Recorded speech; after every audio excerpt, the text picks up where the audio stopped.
Post Speaker Kalome. Start question numbers at Assembly Pali Finance Department Chang to Minister Chief Minister Saum Tak Sanata Nakazona Chahini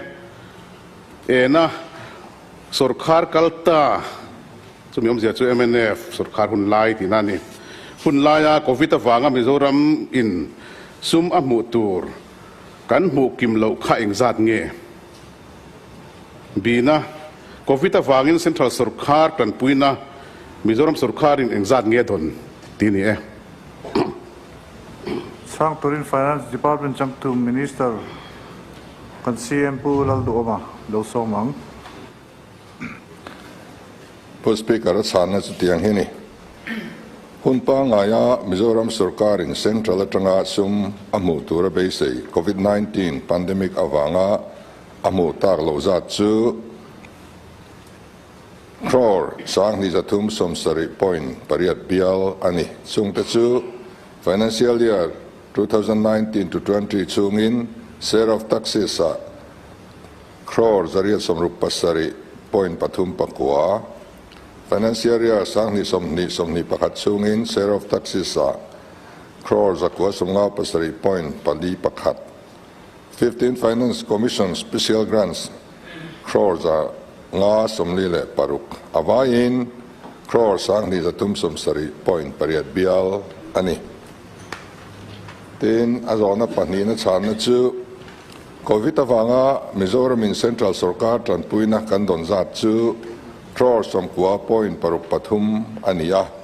Hengba Kahian for management and control of COVID Noya. NHM Matangin Grand Engamazat Don Aniya. CSR Noya Sum File Bungrua Don Te. Finance Department in Nashiat Puilo Engamazat Ombok Tienie. Zobel na so Turin zo na itu pura bar do mo ro te lo somang Post Speaker Kalome. Voina kan Finance Minister Saum Tak kan Chief Minister ni Bukina ka zona min chan na hi Mizoram mi pui zong zongin a het thiam chin chuan timela hriat veka thain ka hria a nam thil ram thil poimo Surkar thil poimo takani ma se karil ruwa ron lang ngal pakhat omle ka nge ni information official information Finance Department atanga chuak pani hi ain anglo ngal pang maya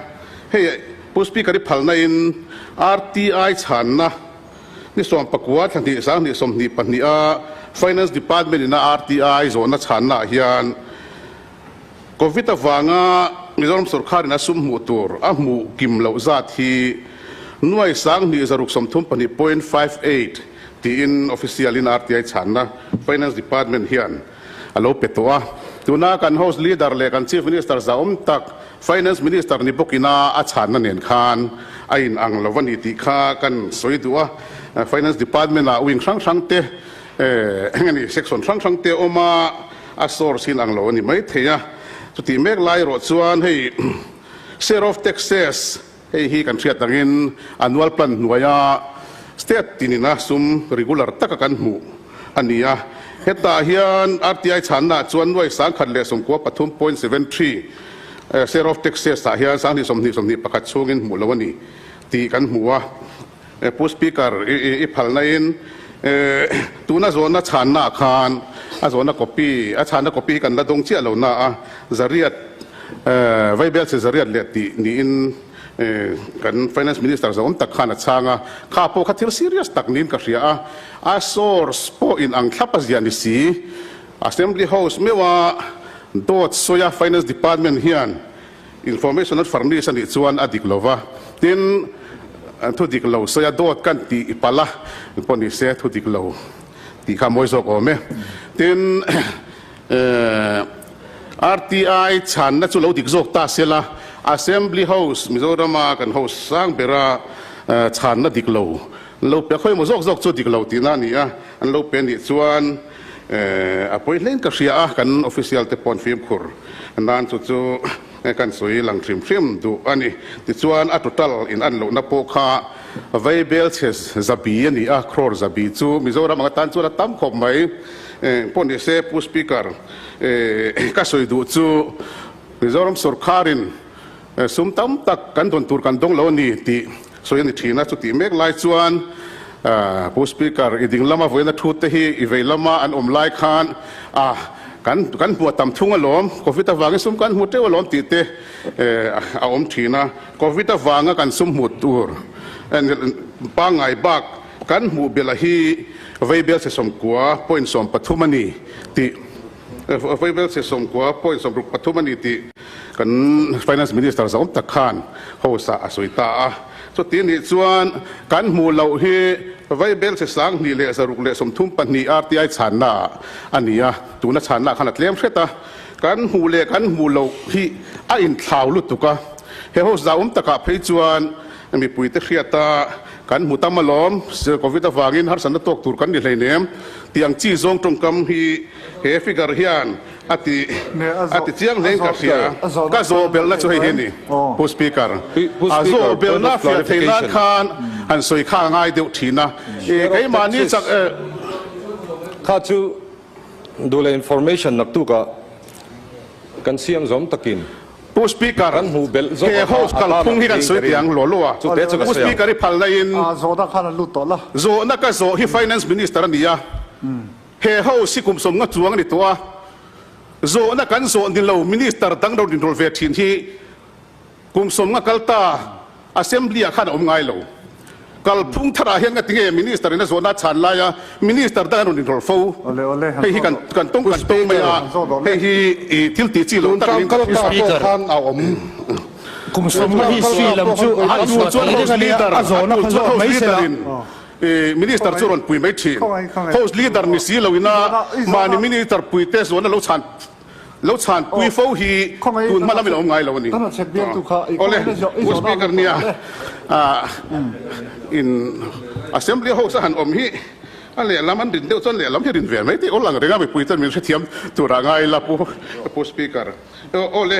ka zo bel na chu hi ni kan annual plan nuaya po vai bel se sang ni le zaruk kha dik lo zok pala di point vai bel se sang ni za thum chuang kan mu tur kan mu lo chuan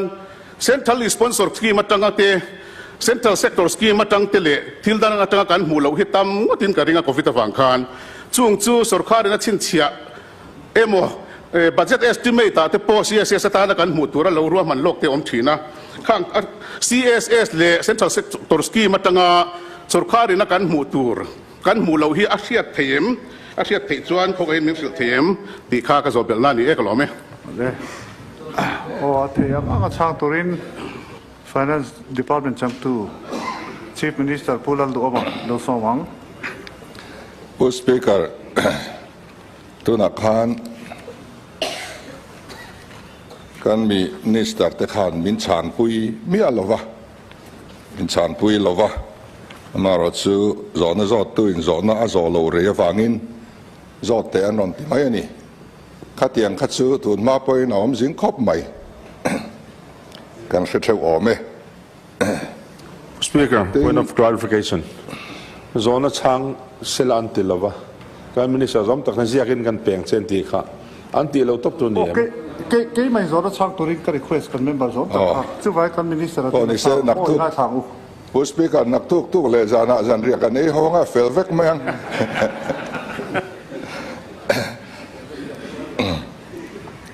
เนี่ย RTI ชันนั่นแหละตัวนั้นชันในหนังโลกาเองชันกันเสพากลวะคดีหุ่นไล่ขานตัวเต็นเนี่ยชันนั่นโลบัวใส่ที่เตกันเสลวะเองพอนี่เซง Finance Department เฮียนเองสองฮีอาเรเวกลวะนี่ Finance Department กัลทังโลกาทำเมื่อมา